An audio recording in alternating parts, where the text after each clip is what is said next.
નાયક સ્વરૂપ પ્રકાશન, પ્રવચન 14, પેજ 174, 27/7/21. એક પ્રશ્ન શુદ્ધ આત્માનો છે કે જેનું સ્વરૂપ જાણવું એટલે અનુભવવું જોઈએ. જાણવું એટલે જાણવું નહીં, શાસ્ત્ર જ્ઞાનથી માત્ર જાણવું નહીં, જાણવું અનુભવથી. તે આત્મા શુદ્ધ આત્મા કેમ દ્રષ્ટિમાં આવે? દ્રષ્ટિમાં આવીને તેનો અનુભવ મને કેમ પ્રત્યક્ષ થાય? તે બે મારા પ્રશ્ન છે. શુદ્ધ આત્મા શું અને તેનો અનુભવ કેમ થાય? આ બે પ્રશ્નો સોનગઢના સંતને લાયક જીવે કર્યા હતા અને 45 વર્ષ સુધી ધોધ મારા બે વાત ચાલી. બીજી વાતો આવે સમજી ગયા. આ કચોરી ને ભજીયા ને ઊંધિયું પીરસે, પણ રુચિવાન જીવને તો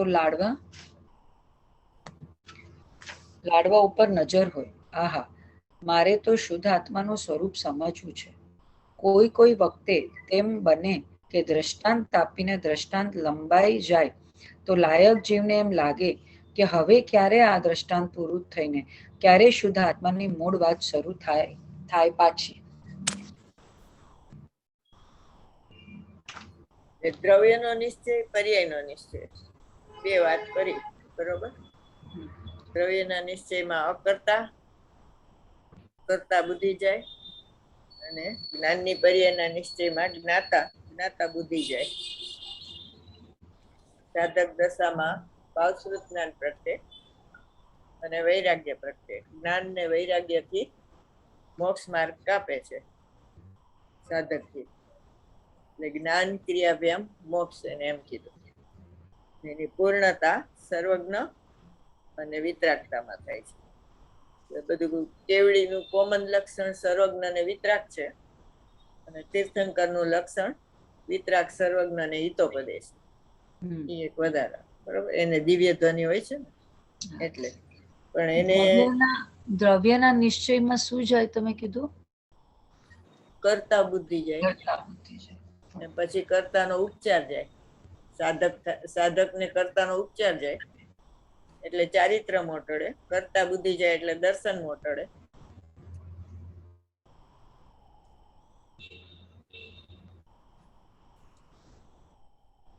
આત્મા અકર્તા છે એ જૈન દર્શન નું પ્રવેશ દ્વાર, એટલે એમાં દર્શન મોટડે. આત્મા અકર્તા છે એ જૈન દર્શન ની પરાકાષ્ઠા, એમાં ચારિત્ર મોટડે. શુદ્ધોપયોગ થાય ને, શ્રેણી આવે એમાં. ચારિત્ર ખલું ધમ્મો. બરોબર. શુદ્ધ પરિણતિ છે પરાકરણ.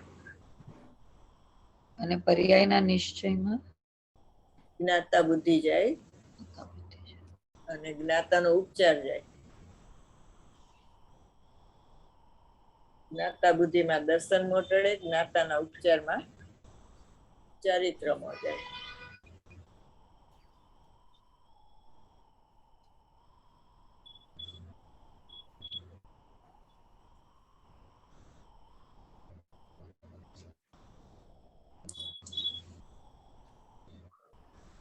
વિતરાગ ને સર્વજ્ઞ બધા કેવડીનું કોમન લક્ષણ છે. પરિપૂર્ણતા થાય ને એમાં. દ્રવ્યના નિશ્ચયમાં કર્તા બુદ્ધિ જાય.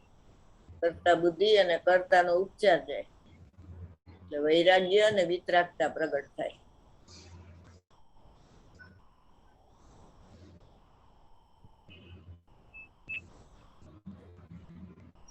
વૈરાગ્ય અને વિતરાગતા સાથે કેવી રીતે થાય બેન? સાથે નહીં. દર્શન મોટડે એટલે વૈરાગ્ય, અને ચારિત્ર મોટડે એટલે વિતરાગતા. સાધક ને છે ને કર્તાનો ઉપચાર હોય, એટલે ઉપચાર ટાળે ને એટલે વિતરાગતા પ્રગટ થાય. અજ્ઞાની ને કરતા બુદ્ધિ હોય ને સાધક ને કર્તાનો ઉપચાર હોય. પર્યાયના નિશ્ચયમાં જ્ઞાતા બુદ્ધિ જાય. હા, અજ્ઞાની ને જ્ઞાતા બુદ્ધિ જાય અને જ્ઞાની ને જ્ઞાતાનો ઉપચાર જાય.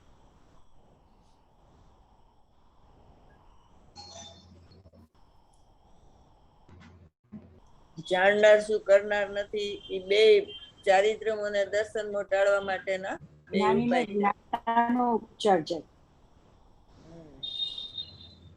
એને સર્વજ્ઞપણું પ્રત્યેનું અને ભાવશ્રુત જ્ઞાન પ્રત્યે.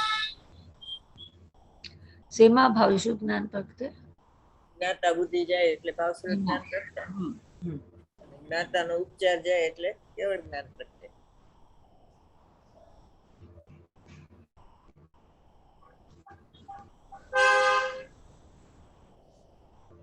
નિયમસારની પરમાર્થ પ્રતિક્રમણની ગાથા છે ને, એમાં કર્તાનો ઉપચાર અને જ્ઞાતાના ઉપચાર ટાળવાની વાત છે. નિર્વિકલ્પ દશા શુદ્ધોપયોગની. ચારિત્રનું કઈ કહેતા હતા? ચારિત્રનું પણ કઈ કીધું ને? શું દ્રવ્ય અને પર્યાય કીધું, પછી કઈક ચારિત્રનું પણ કીધું. ચારિત્ર મોહ ઈ ટળે ને, એટલે કર્તાનો ઉપચાર જાય ને તો ચારિત્ર મોહ ટળે, જ્ઞાતાનો ઉપચાર જાય તો ચારિત્ર મોહ ટળે. બરોબર.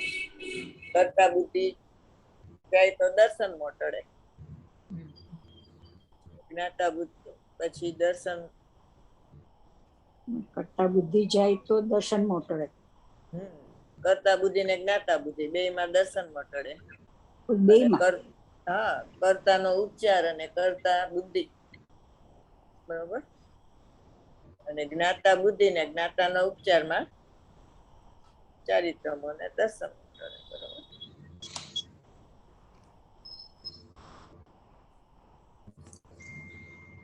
જ્ઞાતા બુદ્ધિ જ્ઞાતાનો ઉપચાર, જ્ઞાતા બુદ્ધિમાં દર્શન મોહ ને જ્ઞાતાના ઉપચારમાં ચારિત્ર મોહ ટળે.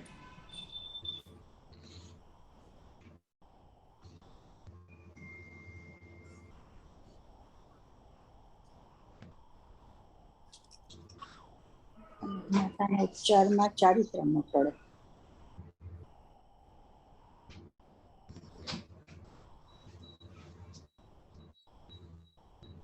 જ્ઞાન ને વૈરાગ્ય બે શક્તિ છે સાધકની. એ શક્તિને થી નિર્જરા થાય છે. નિર્જરા ત્રણ પ્રકારે: શુદ્ધિની વૃદ્ધિ, અશુદ્ધિની હાનિ અને દ્રવ્ય કર્મનું ખરું.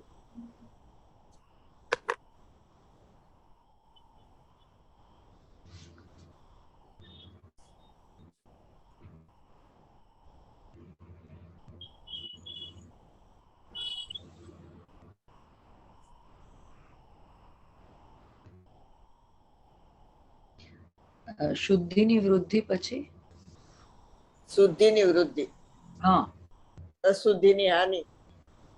નાસ્તિથી શુદ્ધિની વૃદ્ધિ અસ્થિથી. બે ભાવ નિર્જરા અને દ્રવ્ય કર્મનું ખરું એ દ્રવ્ય નિર્જરા.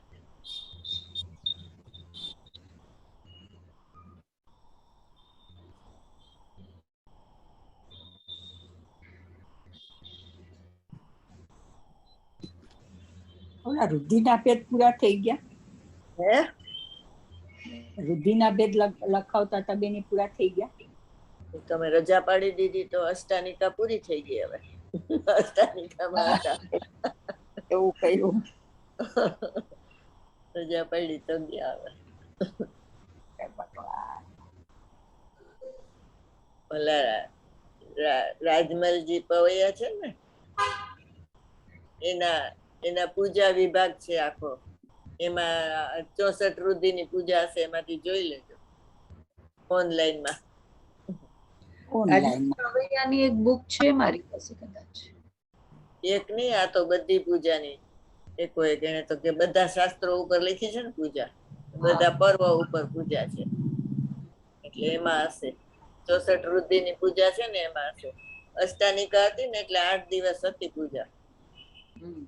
64 રુધિની 8 રુધિ છે ને, એના ભેદ 64 એમ. એટલે આપણે તો 3 કરી હતી: બુદ્ધિ, વિક્રિયા અને ચારણ. હા, મેં કીધું કે બીજી લખાવી દીધી. 5 બાકી રહી ગયા છે. 8 છે ને, ના ભેદ છે 64 એમ. બરાબર.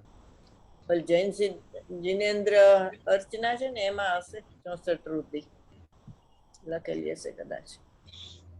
જીનેન્દ્ર અર્ચના મારી પાસે 2 પૂજાની બુક છે, જો કઈ કેમાં શું છે. અને આ ઓનલાઈન જોજો, કદાચ આમાં રાજમલજીની છે 64 વૃદ્ધિની. એટલે આપણા દિગંબર વાળામાં વિતરાગ વાણીમાં કે સેમાંય હશે? ખબર નથી મને ક્યાં છે. પૂજા વિભાગ હશે ને એમાં. પૂજા વિભાગમાં જુઓ રાજમલજી, એ તો તમારે લખવું પડશે ને એવું કાંઈ. પૂજા વિભાગ રાજમલજી પવઈ.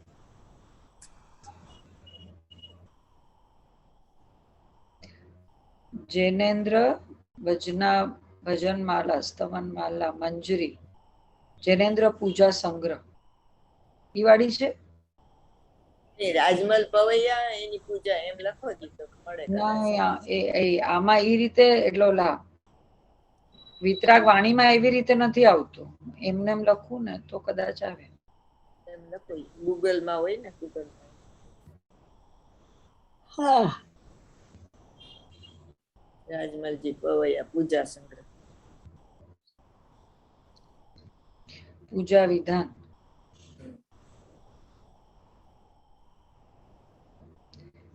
છે એક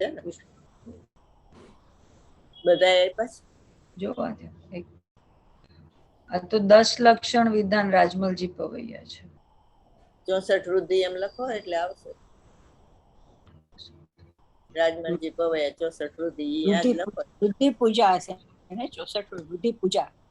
હા, 8 દી હમણાં ઈ હતી. 8 વૃદ્ધિ છે ને એના 64 ભેદ છે.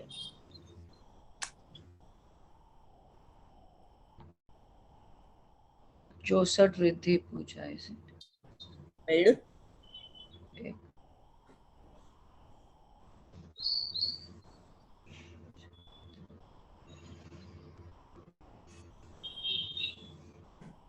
ના, વૃદ્ધિ પૂજાના નામથી નથી આવતું.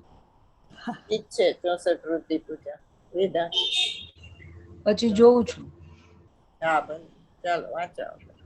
કોશિશ કરું. એક જ પૂજા આવી 10 લક્ષણની? હા, 10 લક્ષણ વિધાન આવ્યું. હા, એટલે એક જ આવ્યું એમ. પછી હશે પણ આમાંથી એક જ નીકળી. એ છે ને 2-4 જગ્યાએ પછી ક્યાંક ક્યાંક જોવું પડે તો કોઈ કર્મ મળી જાય. અચ્છા, અલગ અલગ જગ્યાએ ક્યાંક ક્યાંક. આને તો આખું ઘણી બધી 500-600 જેટલી લખી છે, એટલે હશે ખરી બધી. ચાલો વાંચ. સમજાવવા માટે તો અનેક આ બે પ્રકારના પ્રશ્ન છે ને, એ દ્રવ્યના નિશ્ચયનો અને પર્યાયના નિશ્ચયનો છે. આ બે પ્રશ્ન એટલે મૂળ પ્રયોજનભૂત પ્રશ્ન પૂછ્યો છે એના ઉપર આખું જીનાગમ છે આ પ્રશ્ન ઉપર. એટલે છઠ્ઠી ગાથા શરૂ અને છઠ્ઠી ગાથા પૂરી બધું આમાં જ છે. સમયસર શરૂ, સમયસર પૂરું.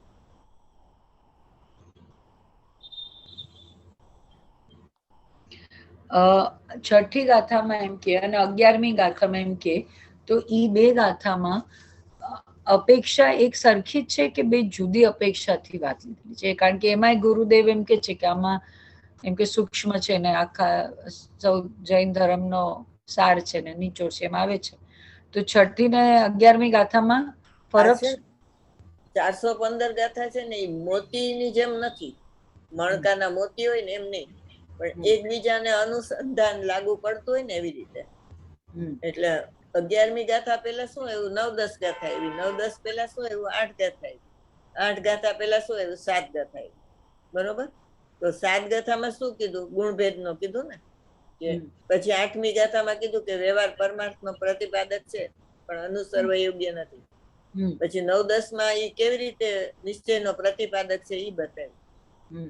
તો પછી 11માં એ પ્રશ્ન પૂછ્યો કે આવો નિશ્ચયનો પ્રતિપાદક વ્યવહાર છે તો પછી એનો નિષેધ શું કામ કરો છો તમે એમ. અને પછી એમ કે હવે એ વ્યવહાર નિષેધ કરવા યોગ્ય છે તો નથી એમ નથી. સાધકને વ્યવહાર પણ હોય છે. એ નિર્વિકલ્પ દશા એટલે 11 ને 12મી ગાથા એટલે સવિકલ્પ દશા. સાતમી ગાથાના પ્રવચનમાં પણ તમારા ઈ જ આજે વાંચતી હતી ભાવાર્થ ઉપર પ્રવચન. તેમાં પ્રશ્ન શિષ્ય પ્રશ્ન શું પૂછે છે એની ઉપર જ પૂર્ણ પ્રવચન તો વયું ગયું. પ્રશ્ન શું છે, પ્રશ્ન સમજાય તો એ લગભગ ઘૂંટાયું છે. 10-11 પાના હોય, એમાંથી 8-1 પાનામાં તો શિષ્યનો પ્રશ્ન શું છે ઈ જ ચાલ્યું. હા, પણ એ એમ કે છે કે તું પ્રશ્ન પૂછી શકે છે કે ગુણભેદ નો નિષેધ હા. શા માટે કર્યો એમ. તને કે ગુણભેદ તો પછી અંદર છે, જે પણ તારો પર્યાય તો અયોગ્ય. એમાં નથી. પર્યાય નથી એટલે એનો નિષેધ બરોબર છે, પણ ગુણભેદ નો કેમ? તો એમાં ભેદ ઉપર રાગી પ્રાણીને રાગ ઉત્પન્ન થાય, એટલે ભેદ ના અભેદ ને જોતા ભેદ ઉત્પન્ન ન થાય એટલા માટે એ બતાવે છે. એટલે આ ગુણભેદ ની ગાથાઓ છે ને બહુ ઓછી હોય, કારણ કે ગુણભેદમાં અટકવા વાળા બધા ઓછા હોય, કારણ કે ગુણભેદમાં આવ્યા એટલે સીધા ગુણીને જ પકડી લે એમ. ઈમાં આખો હાથમાં છે ને એટલે પર્યાય ભેદની ગાથા ઘણી છે, કારણ કે અનાદિથી પર્યાય દ્રષ્ટિ છે ને, એટલે એની વધારે હોય. ગુણભેદની તો 4-5 ગાથા છે. અને જેમાં પ્રશ્ન એ છે કે જો સમ્યક દર્શન જ્ઞાન ચારિત્ર આત્માના જ ગુણ છે તો એને વ્યવહાર શું કામ કીધો ને વ્યવહાર શું કામ કીધો, કે તું એ પ્રશ્ન પૂછી શકસ એમ, કે ગુરુ હા, કે તું શિષ્યને કહે છે કે આ પ્રશ્ન તું પૂછી શકે છે. એટલે ચોખવટ કરાવવા માટેનો પ્રશ્ન છે ને, એટલે ગુરુદેવ બહુ ચોખવટ કરે છે હા હા કે ભાઈ કોઈને એવું થતું હોય કે ગુણભેદ તો અંદર છે તો એનો શું કામ નિષેધ કરો છો એમ.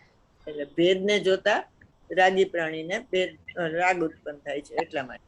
અભેદને જોતા ભેદ ઉત્પન્ન ન થાય, એ આખો સિદ્ધાંત છે.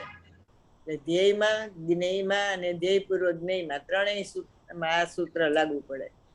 અભેદને જોતા ભેદ લાગુ ન પડે, ભેદ દેખાતા નથી. ચાલો વાંચો. સમજાવવા માટે તો અનેક પ્રકારના દ્રષ્ટાંત આપવા પડે.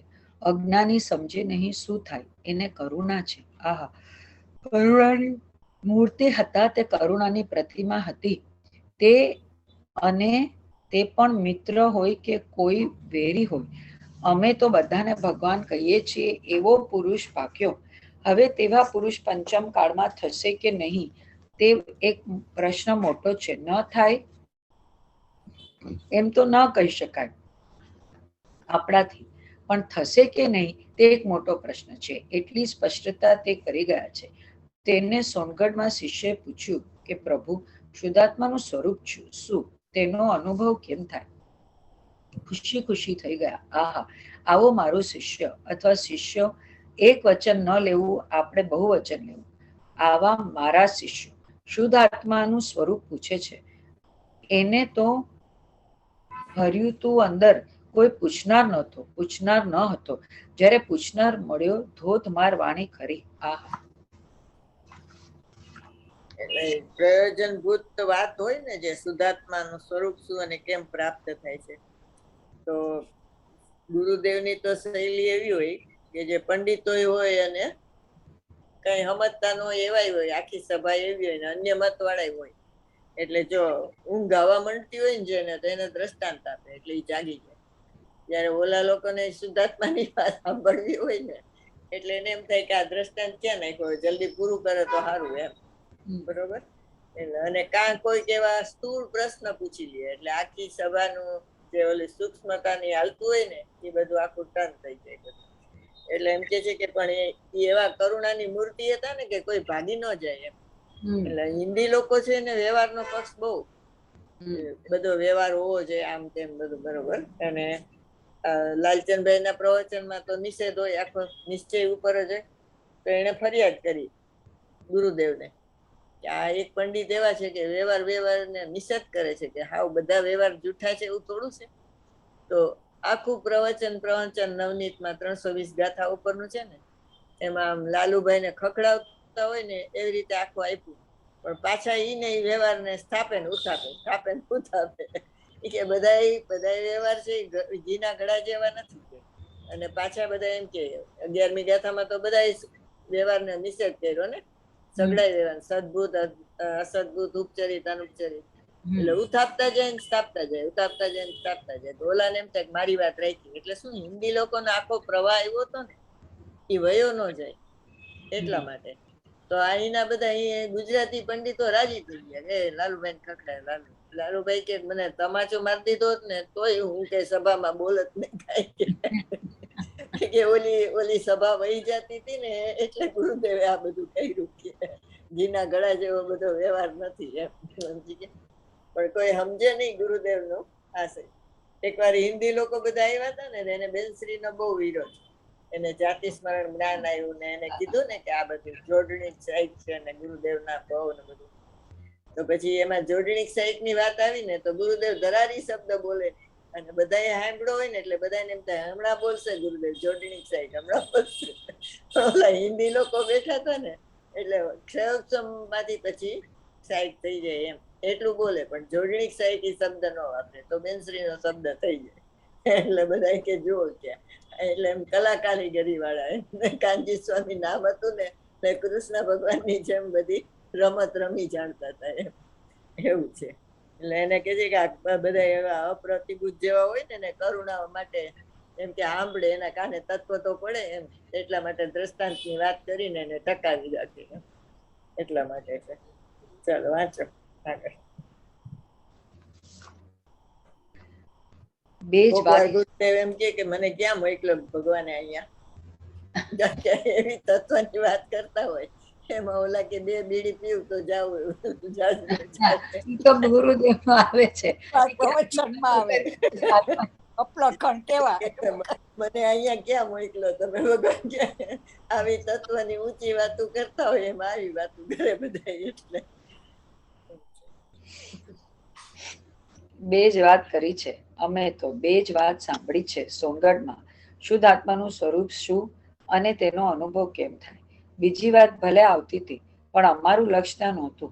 અરે જેનું લક્ષ્ય માત્ર શુદ્ધાત્મા આ ભાવમાં મારે સમજવો છે તેમ હોય અરે તેને માનસિક જ્ઞાનમાં તો સમજ તેની ઇન્દ્રિય જ્ઞાન દ્વારા પણ આત્માનું સ્વરૂપ સમજતું આહા તો તેને પરોક્ષ અનુભૂતિ થઈને પ્રત્યક્ષ થાય. આવી બે વાત પૂછી છે. બે વાતનો ઉત્તર આમાં છે. છઠ્ઠી ગાથામાં આખું સમયસાર પૂરું કરી દીધું. પરોક્ષ અનુભૂતિ એટલે શું?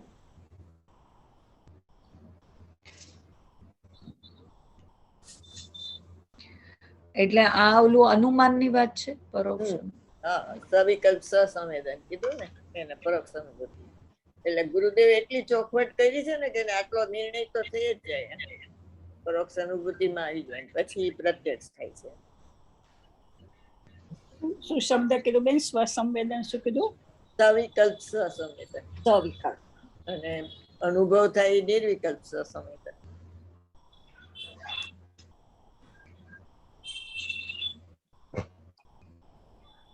પ્રત્યક્ષ થાય નિર્વિકલ્પ ને? હા નિર્વિકલ્પ. પ્રત્યક્ષ નો અર્થ વેદન પ્રત્યક્ષ લેવાનો. આત્માના પ્રદેશ નથી દેખાતા. કેવળ જ્ઞાનની અપેક્ષા એ પરોક્ષ અને વેદનની અપેક્ષા એ પ્રત્યક્ષ. બીજું ઇન્દ્રિય ને મનના સહારા વગર જ્ઞાન સીધું જ્ઞાયકને જાણે છે એટલે પ્રત્યક્ષ. પ્રવચન સારની ગાથા છે પ્રત્યક્ષ ને પરોક્ષ એ કેટલામી ગાથા છે? જ્ઞાન અધિકારમાં છે ને આપણે જોઈ હતી ને તે દિવસે નિશાન કરવાનું તો કીધું હતું. તમારે યાદ રાખવાનું જોઈતી એટલે એના અનુક્રમણિકામાં જ્ઞાન અધિકાર. હા જ્ઞાન અધિકારમાં સુખ અધિકાર છે ને એમાં કદાચ આવે છે. જો જ્ઞાન અધિકારમાં સુખ અધિકાર છે. કાઢવાની છે હે કાઢવાની છે ગાથા કાઢે છે ભેરવી બેન. તમે લખાવી છે? હે લખાવી છે ને આપણે વાંચીએ છીએ એટલે હું આગળ જોઉં છું કે કેટલામી છે. પ્રવચન સર લઈ લ્યો એ મળશે નહીં એમ તો. નોટ્સમાં જોઉં છું કે તમે કેટલામી ક્યાંક તમે બધી ગાથાઓ તો લખી હોય જ્યારે ગોતવા બેસે ત્યારે ન મળે. હા એ તો કહું છું ગોતવું ભારે પડે. નિયમસાર 102 ના એ તો નિયમસાર છે. પ્રવચન સાર ના હોય ને આધાર એટલે જોઈ લેવા. 80મી ગાથા એ તો અર્યંતના દ્રવ્ય ગુણ કરીએ ને જાણે છે. કયા ઓલામાં લેવાનું? જ્ઞેય તત્વમાં જ્ઞાન તત્વ પ્રજ્ઞા સુખ અધિકારમાં છે. જુઓ જોઈએ અનુક્રમણિકા જુઓ એમાં પ્રત્યક્ષ ને પરોક્ષ નો વિષય લખ્યો છે. હવે આવું નો લખ્યો નિશાની કરી રાખજો એટલે પાછું બીજી વાર જોવું હોય ને તો મળી જાય. લઈ આવું પ્રવચન.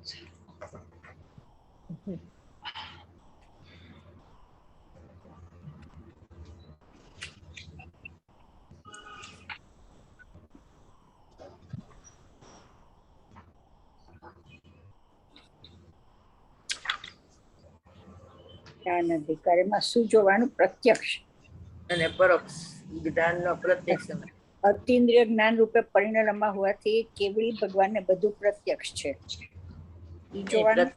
પરોક્ષ બે લખ્યું હોય ને.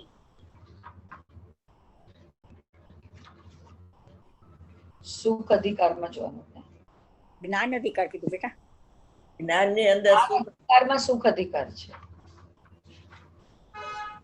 સુખમાં જોવાનું કે જ્ઞાનમાં બેન? જ્ઞાન અધિકારમાં 4 અધિકાર આવે પાછા. એમાં એક પરોક્ષ અને પ્રત્યક્ષના લક્ષણ દર્શાવે છે. કેટલા મિનિટ? 58. એ તો કહું છું. સુખ અધિકારમાં છે ને? હા. તો કહું છું.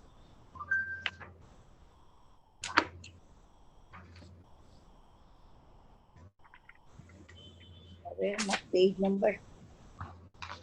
નંબર 80. 58 ગાતા. હા.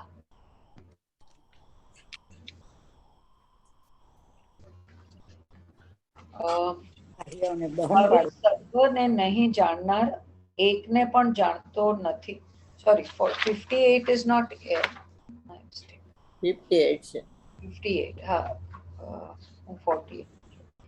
48 પણ 50 અગત્યની છે. પેજ નંબર 100 પર છે. હવે પરોક્ષ ને પ્રત્યક્ષના લક્ષણ દર્શાવે છે. આ તમે કરી ગયા તો તમને ખબર ન હોય? શું કરી ગયા? એની નીચે ખાલી લાઈન નીચે બેન એ પ્રત્યક્ષ અને પરોક્ષ અને પ્રત્યક્ષના લક્ષણ દર્શાવે છે. એની નીચે લાઈન કઈ છે? કઈ છે ને? તો પછી પણ મારામાં માર્કિંગ કેમ નથી? તમે એની નીચે બસ એક જ એટલા નીચે જ લાઈન કરી છે, બીજું કઈ નથી કર્યું. તમે કરી નાખો હવે. એટલે લાઈન કરી એટલે બીજી વાર કે મને યાદ રહી એવું નથી, તો તમારે પછી કેવી પડે. પણ લાઈન થી તો યાદ આવી જાય. એટલે અમે અમે ઓનેસ્ટ છીએ, ઈમાનદાર, કે લાઈન કરેલી છે, ખોટું ન બોલીએ કે નથી ખબર. અર્થો તણું જે જ્ઞાન પરત થાય તેહ પરોક્ષ જે જીવ માત્રથી જ જણાય જો તો જ્ઞાન તે પ્રત્યક્ષ છે. અન્વયાર્થ પર દ્વારા થતું જે પદાર્થો સંબંધી વિજ્ઞાન તે તો પરોક્ષ કહેવામાં આવ્યું છે. જો કેવળ જીવ વડે જ જાણવામાં આવે તો તે જ્ઞાન પ્રત્યક્ષ છે. નિમિત્તપણાને પામેલા અર્થાત નિમિત્ત રૂપ બનેલા એવા જે પરદ્રવ્ય ભૂત અંતકરણ ઇન્દ્રિય પરોપદેશ ઉપલબ્ધિ સંસ્કાર કે પ્રકાશિક તેમના દ્વારા થતું જે સ્વ વિષયભૂત પદાર્થનું જ્ઞાન તે દ્વારા પ્રાદુર્ભાવ પામતું હોવાથી પરોક્ષ તરીકે ઓળખાય છે. આમાં નીચેના મીનિંગ આપ્યા છે, વાંચો ને. અંતકરણ એટલે મન, પરોપદેશ એટલે અન્યનો ઉપદેશ, ઉપલબ્ધિ એટલે જ્ઞાનાવર્ણ્ય કર્મના ક્ષયોક્ષમના નિમિત્તે ઉપજેલી પદાર્થોને જાણવાની શક્તિ. આ લબ્ધ શક્તિ જ્યારે ઉપયુક્ત થાય ત્યારે જ પદાર્થ જણાય. સંસ્કાર પૂર્વે જાણેલા પદાર્થની ધારણા. ચક્ષુ ઇન્દ્રિયો દ્વારા રૂપી પદાર્થને જોવામાં પ્રકાશ પણ નિમિત્ત રૂપ થાય છે. અને અંતકરણ ઇન્દ્રિય પરોપદેશ ઉપલબ્ધિ સંસ્કાર કે પ્રકાશક આદિ એ બધાય પરદ્રવ્યની અપેક્ષા રાખ્યા વિના એક આત્મ સ્વભાવને જ કારણપણે રહીને સર્વ દ્રવ્ય પર્યાયના સમૂહમાં એકી વખતે જ વ્યાપીને પ્રવર્તું જે જ્ઞાન તે કેવળ આત્મા દ્વારા જ ઉત્પન્ન થતું હોવાથી પ્રત્યક્ષ તરીકે ઓળખાય છે. પ્રાદુર્ભાવ પામતું એટલે પ્રગટ થતું, ઉત્પન્ન થતું. એમાં ઇન્દ્રિય મન છે ને, ઇન્દ્રિય ને મન એને ઉપાદ કહેવાય, એટલે મેળવેલા. એને શું કહેવાય? ઉપાત. ઉપાત એટલે ઉપાત એટલે મેળવેલા. અને પ્રકાશ અને ઉપદેશ છે ને એ અનુપાત કહેવાય.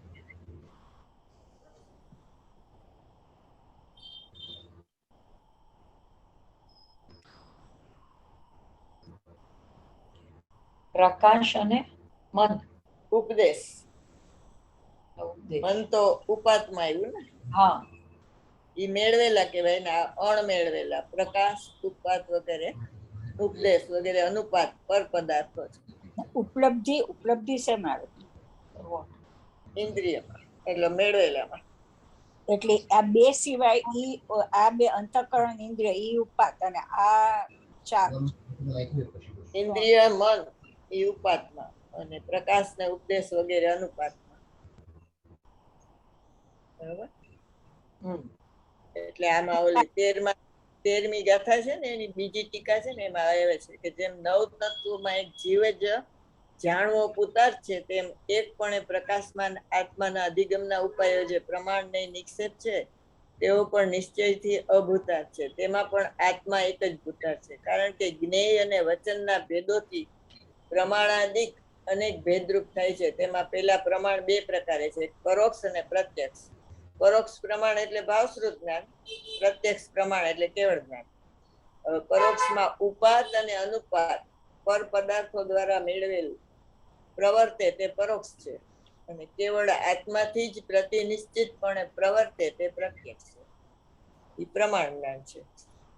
એટલે મતિ શ્રુત અવધિ મન પર્ય કેવળ જ્ઞાન. એમાં મતિ શ્રુત બે પરોક્ષ, અવધિ મન પર્ય વિકલ્પ પ્રત્યક્ષ અને કેવળ જ્ઞાન સકલ પ્રત્યક્ષ. આ સમયસારની ગાથા 13માં છે. 13ની બીજી ટીકા, 8મા કળશ પછી બીજી ટીકા આવે ને એમાં.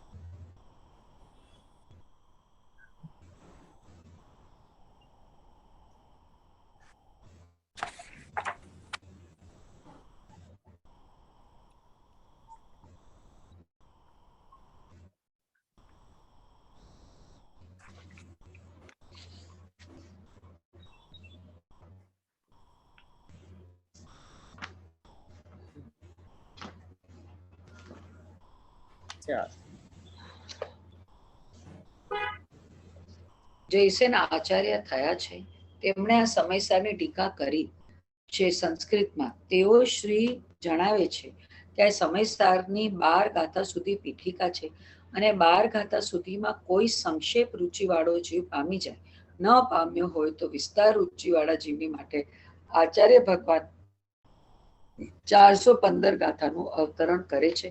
અને તે વાત યથાર્થ છે, કેમ કે 13મી ગાથામાં જ 9 તત્વના નામ આવ્યા. 9 તત્વના નામ 12 ગાથા સુધી નહોતા આવ્યા, અને 13મી ગાથામાં તો 9 તત્વના નામ આવ્યા. અને ચાલતી પ્રણાલિકા છે કે 9 તત્વનું શ્રદ્ધા તે સમ્યક દર્શન તે પ્રણાલિકા છે. તે 13મી ગાથામાં કહ્યું કે ભૂતાર્થ તો 9 તત્વને અનંતવાર જાણ્યા જીવે, પણ તેમાં સમ્યક દર્શન ન થાય. પણ ભૂતાર્થને સત્યાર્થને 9 તત્વને જે જાણે કે પરિણામ થવા યોગ્ય થાય છે અને જાણનાર જણાય છે, આ પરિણામનું હું કરનાર નથી, તો કરનાર પણ બતાવ્યો નિમિત્ત કરતા. હું ઉપાદાન કરતાય નથી ને હું નિમિત્ત કરતા પણ નથી. 9 પર્યાયના પરિણામની યોગ્યતા તત્સમયની ઉપાદાન કરતા છે, અને તેનો નિમિત્ત કરતા જૂના કર્મનો ઉદય કે અનુદય તે બધા નિમિત્ત કરતા છે. તે નિમિત્ત નૈમિત્તિક સંબંધ પરિણામની સાથે છે, મારી સાથે નથી. હું તો જ્ઞાતા છું. આહા, એ વાત કહીને કહે છે, આમ જે જાણે તેને સમ્યક દર્શન થાય, તેમ કહ્યું. એમાં આખો પેરેગ્રાફ અગત્યનો. બરોબર. આમાં 13મી ગાથા આવી ને 1 થી 12 ગાથા પીઠિકા છે, અને 14 ગાથાથી 38 ગાથા સુધી જીવ અધિકાર છે. 13મી ગાથા છે એ નિરપેક્ષ છે.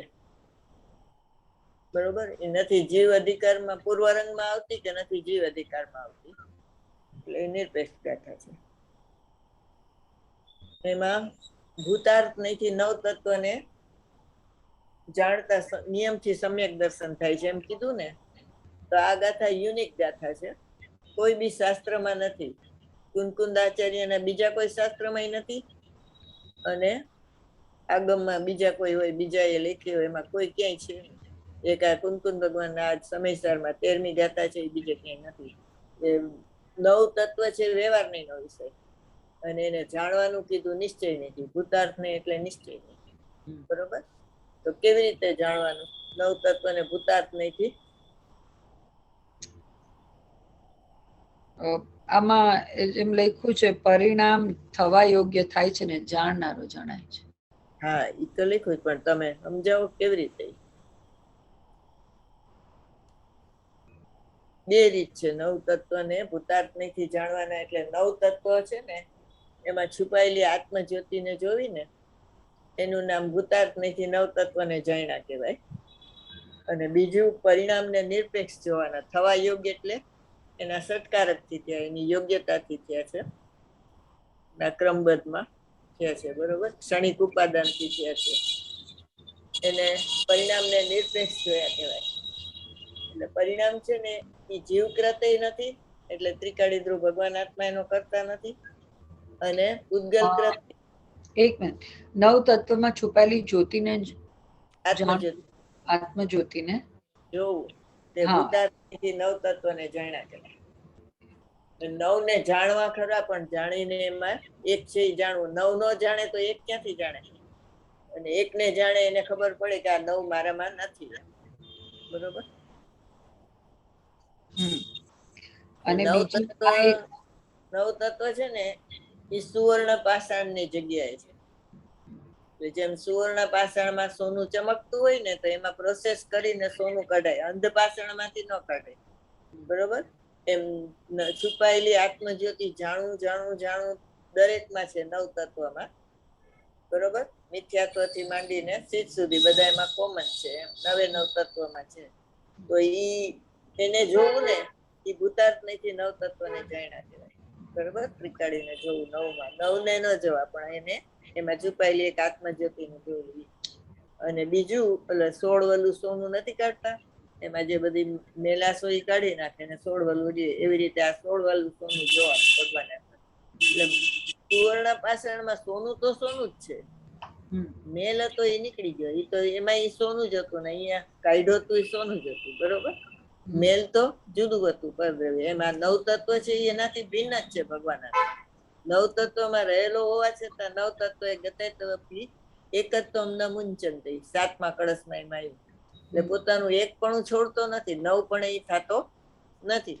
બરોબર? જીવને પરિણામ ન હોય ને, એટલે એ નવ પણ ન થાય. જીવ તો ધ્રુવ જ રહે. બરોબર? એમ બીજું પરિણામને સત્કારકથી જોવાના, એના ક્ષણિક ઉપાદાનથી જોવાના. થવા યોગ્ય થાય છે. એટલે પરિણામ છે ને એને સત અહેતુક જોવો ને તમે, સત્કારકથી થયા, તો એ કર્મકૃત પણ નથી અને જીવકૃત પણ નથી, પર્યાયકૃત છે. એનું નામ થવા યોગ્ય થાય છે. બરોબર? એટલે ક્ષણિક ઉપાદાન. કર્મ પણ નથી અને જીવકૃત પણ નથી, જીવકૃત પણ નથી, પર્યાયકૃત છે પરિણામ. ગુરુદેવ એને અધરથી થયા એમ કે, જીવે નથી કર્યા ને, પૂતગલે નથી કર્યા, એ અધરથી થયા છે એમ. પરિણામને નિરપેક્ષ જોવાના એમ. હા, એને ભૂતાર્થ નહીંથી જોયું એમ કહેવાય. કારણ કે અનાદિથી એને સાપેક્ષ જોયું છે. આશ્રવ બંધ સંવર નિજરા, એટલે આશ્રવ બંધ પુણ્ય પાપ છે એ કર્મના લક્ષ્ય થાય, અને સંવર નિજરા ને મોક્ષ એ આત્માના લક્ષ્ય થાય. એમ એને સાપેક્ષ જોયું છે. એટલે કર્મના લક્ષ્ય આશ્રવ બંધ થતા નથી, અને જીવના લક્ષ્ય સંવર નિજરા મોક્ષ થતા નથી. થવા યોગ થાય છે. આશ્રવ બંધને પુણ્ય પાપ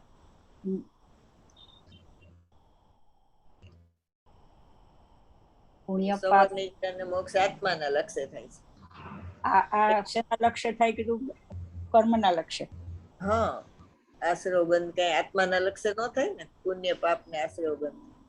સંવર નિજરાના મોક્ષ આત્માના લક્ષ્ય થાય. એમ સાપેક્ષ અનાદિથી જોયું છે, પણ નિરપેક્ષ એને નથી જોયા. કારણ કે જીવ એને કરતો નથી. જીવ તો અનાદિનો હતો, તો અત્યાર સુધી કેમ ન થયા સંવર નિજરાના મોક્ષ? બરોબર?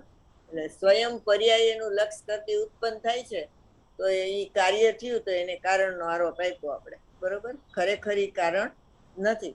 એટલે ભગવાન આત્મા તો ઉપાદાન કરતા નથી, નિમિત્ત કારણે નથી. તો એક કાર્ય થાય એમાં બે કારણ હોય, એક ઉપાદાન કારણ, એક નિમિત્ત કારણ.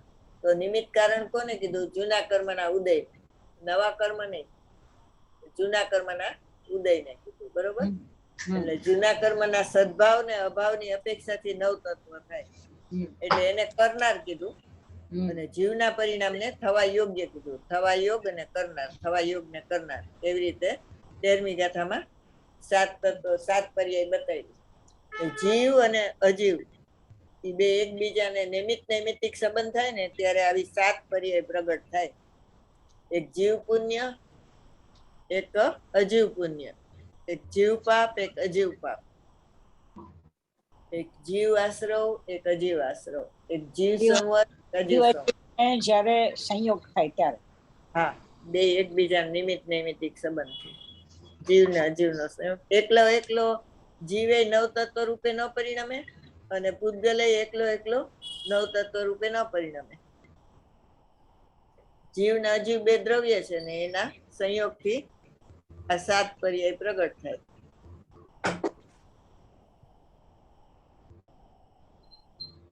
આ બાજુ 7 લખવાની, ઓલી બાજુ 7 લખવાની, બે.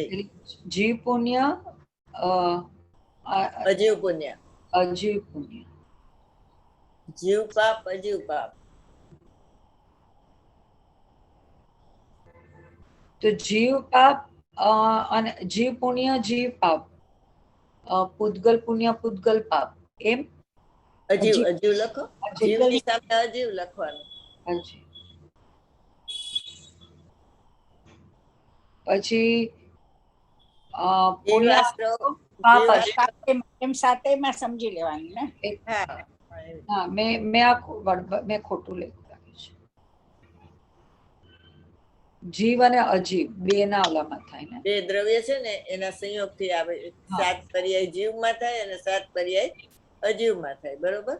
હવે એને જીવ ને અજીવ પુણ્ય અથવા એને સંજ્ઞ ને અસંજ્ઞ કહેવાય. જીવમાં જે થાય એને સંજ્ઞ કહેવાય અને અજીવમાં થાય એને અસંજ્ઞ કહેવાય. બરોબર? અથવા દ્રવ્ય અને ભાવ કહેવાય. દ્રવ્ય કર્મમાં થાય એને દ્રવ્ય કહેવાય અને જીવમાં થાય એને ભાવ કર્મ કહેવાય.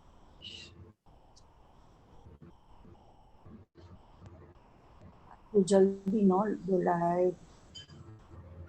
જીવમાં થાય તેને સંજ્ઞ અને અજીવમાં થાય એને અસંજ્ઞ.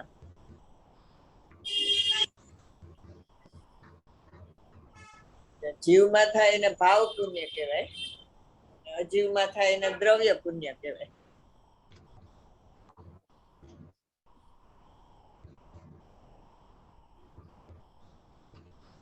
I have paid for this fruit for some reason. He asked for money. નીચેથી એટલે મેં 1900 રૂપિયા આપ્યા છે.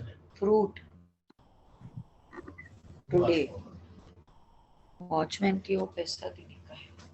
મેં 1900 રૂપિયા આપ્યા છે. મને નહોતી ખબર કયું ફ્રૂટ છે. મને એમ કે સ્નેહા છે. જીવમાં થાય તે ભાવ પુણ્ય અને ઓલામાં દ્રવ્ય પુણ્ય. અજીવમાં થાય એને દ્રવ્ય પુણ્ય કહેવાય.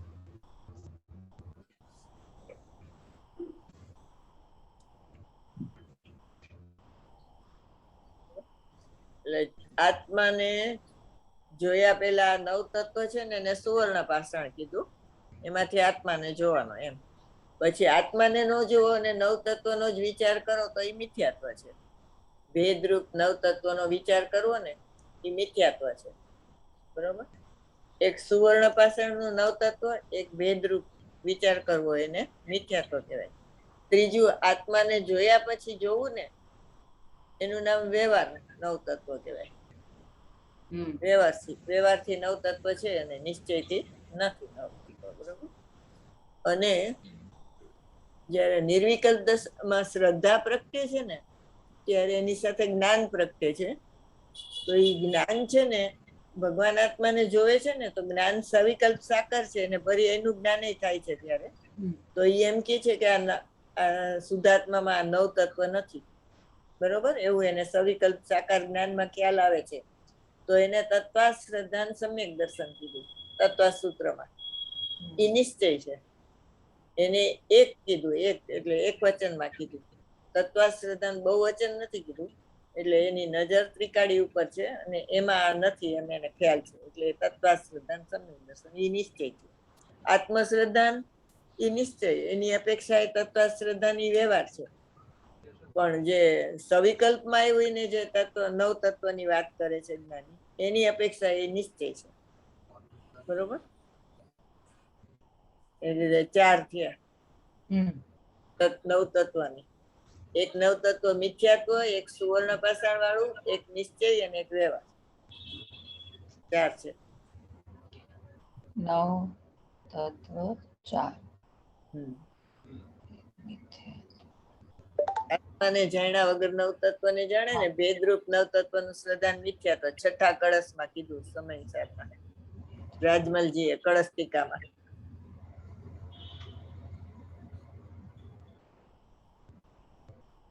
પછી સુવર્ણ પાષાણ. સુવર્ણ પાષાણ પંચાધ્યાયમાં કીધું. આત્માને ગોતો તો ક્યાં? આ શેમાં કીધું? પેલા ઉપર વાળું કળશ. કેટલામો કળશ? છઠ્ઠો કળશ સમયસરનો, કળશ ટીકામાં રાજમલજી કે છે. અને સુવર્ણ પાષાણની વાત છે ને પંચાધ્યાયમાં આવી.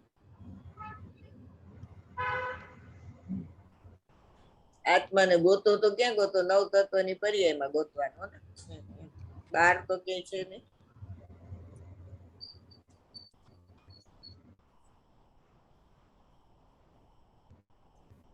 ત્રીજું નિર્વિકલ્પ દશામાં જ્ઞાન છે ને, એને નવ તત્વ એમાં નથી, એમ સવિકલ્પ સાકાર હોવાથી અને ખ્યાલ લક્ષ વગર જાણે છે એ આત્મામાં નવ તત્વ નથી.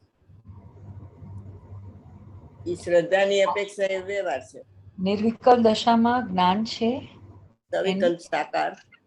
એ સવિકલ્પ સાકાર એટલે ઉપાદેયભૂત તો ભગવાન આત્માને બનાવે છે, પણ સવિકલ્પ સાકાર હોવાથી એને ખ્યાલ આવે છે કે આ નવ તત્વ છે ને એમાં નથી.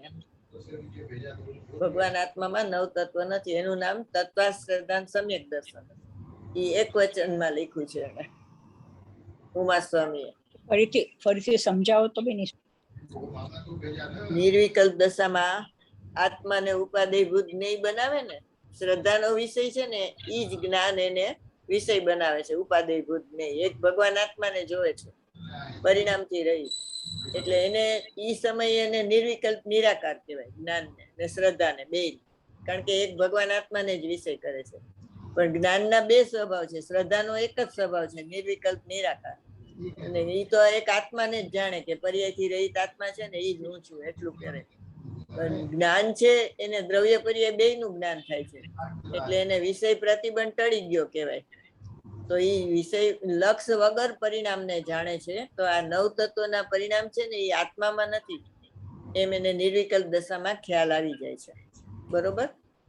એટલે જેમ છે એમ દ્રવ્ય ને પર્યાય એને જાણ્યા, એટલે એને શું કીધું? તત્વાશ્રદ્ધાન સમ્યક દર્શન. એટલે નિર્વિકલ્પ દશામાં એક ભગવાન આત્માને જ લક્ષ પૂર્વક જાણે છે, અને આ નવ તત્વની પર્યાયથી લક્ષ વગર જણાઈ જાય છે. બરોબર? એટલે એને તત્વાશ્રદ્ધાન સમ્યક દર્શન કીધું, એક વચનમાં કીધું. તો ઈ શ્રદ્ધાની આત્મશ્રદ્ધાન છે ને એની અપેક્ષા એ વ્યવહાર થયો. પણ જે સવિકલ્પમાં આવીને નવ તત્વનો વિચાર કરે છે ને એની અપેક્ષા એ નિશ્ચય છે. જ્ઞાન પ્રધાન નિશ્ચય નહીં, ઓલું દ્રષ્ટિ પ્રધાન નિશ્ચય નહીં. સવિકલ્પમાં નિશ્ચય કેવી રીતે કહેવાય? સવિકલ્પમાં સવિકલ્પ સાકાર જ્ઞાનનો સ્વભાવ છે. નિર્વિકલ્પ નિરાકાર, અને એ ભેદરૂપ પણ જાણે છે અને અભેદ પણ જાણે છે. બે એક સાથે જાણે છે જ્ઞાન. શ્રદ્ધા તો એકલા અભેદને જ વિષય કરે, એટલે એ નિર્વિકલ્પ નિરાકાર છે. જ્ઞાનનો બેવડો સ્વભાવ છે. એ સવિકલ્પ સાકાર છે અને નિર્વિકલ્પ નિરાકાર પણ છે. બરોબર? એટલે ઈ ઓલા નિર્વિકલ્પ દશામાં એનો સવિકલ્પ સાકાર સ્વભાવ છે. ભેદ પાડીને જોવે છે ને એટલે, પણ લક્ષ વગર જોડે છે. અને પછી સવિકલ્પમાં આવે ત્યારે નવ તત્વની વાત કરે તો એ આત્મશ્રદ્ધાન પૂર્વકની છે ને, એટલે એ વ્યવહાર કહેવાય.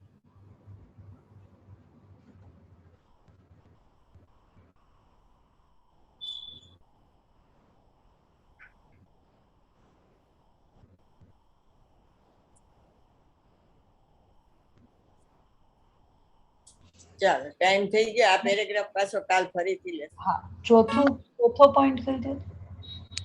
સવિકલ્પ દશામાં આવ્યો ને ત્યારે સાત તત્વની વાત એકનું કરે ને. લખ્યું મિથ્યાત્વ વાળું, બીજું લખ્યું સુવર્ણ પાષાણ, ત્રીજું લખ્યું નિર્વિકલ્પ દશામાં જ્ઞાન છે એ નિશ્ચય, સવિકલ્પ સાકાર હોવાથી જ્ઞાન પ્રધાન નિશ્ચય નહીં. એ જ્ઞાન પ્રધાન નિશ્ચય નહીં. તત્વ પ્રધાન સમ્યક દર્શન છે ને એ જ્ઞાન પ્રધાન નિશ્ચય નહીં.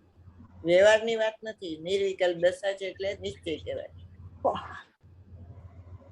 આત્મશ્રદ્ધાની અપેક્ષા એને વ્યવહાર કહેવાય.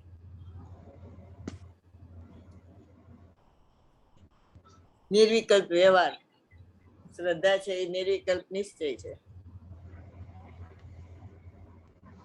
જ્ઞાન ને વ્યવહાર. આ ફરીથી લેશું બેન, આ જરા કન્ફ્યુઝ તો બહુ ફરીથી લેશું. જ્યાં વાણી કે જ્ઞાન છે સુજે લોકાલોક, સો વાણી મસ્તક સદા દેતો હતો. જય જીનેન્દ્ર. આ જોવું હોય તો કેવી રીતે જોવાનું? આ લેક્ચર તમારા? હા હા, તો એ છે ને યુટ્યુબ